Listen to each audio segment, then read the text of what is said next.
Hi everyone. Day వచ్చేసి fourth. ఈరోజు date 25th ఫిబ్రవరి. So ఈరోజు తీసుకున్న ఎంట్రీలో మనకు 2257 రూపీస్ ప్రాఫిట్ వచ్చింది. తీసుకున్న ఎంట్రీ అనేది టాటా స్టీల్లో.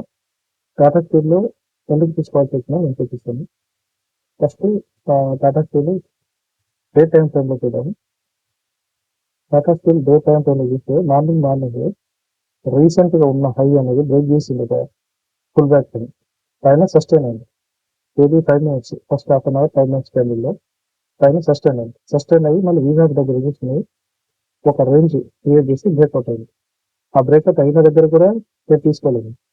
పైన ఒక కన్ఫర్మేషన్, మళ్ళీ ఒక రిజెక్షన్ వచ్చిన దగ్గర వెయిట్ చేసింది.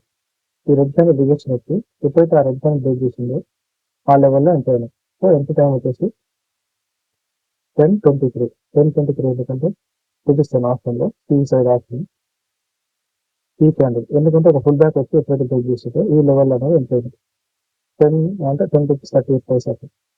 సో ఇక్కడ వరకు 4,200 4,300 అట్లా ప్రాఫిట్ వచ్చింది. ట్రయల్ చేశాము. ఆల్మోస్ట్ స్టాప్ లాస్ ఈ లెవెల్ డౌన్లో పెట్టి ట్రయల్ చేశాను. వన్స్ ఎప్పుడైతే డబుల్ టైం ఫుల్ బ్యాక్ అయింది, కానీ థర్డ్ టైం కూడా ఎప్పుడైతే రిజెక్షన్ అవుతుందో ఇక్కడ ఎంటర్ అయ్యాయి. సెకండ్ టైం రిజెక్షన్ అయ్యేటప్పుడు ఇక్కడ లిమిట్ ఆర్డర్ అనేది పెట్టాము, కానీ అసలు యూజ్ చేయలేదు. అది 11 రూపీస్ 10 పైసా, 10 రూపీస్ 20 పైసా. ఈ రెండు అదే క్యాన్సిల్ అయింది అక్కడ.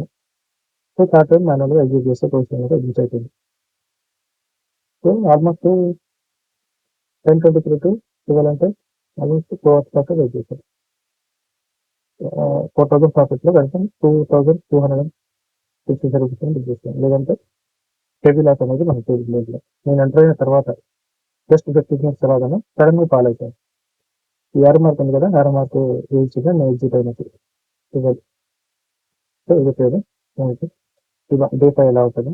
సో కంటిన్యూస్గా day 1 day 2 loss, day 3 day 4 profit. Thank you.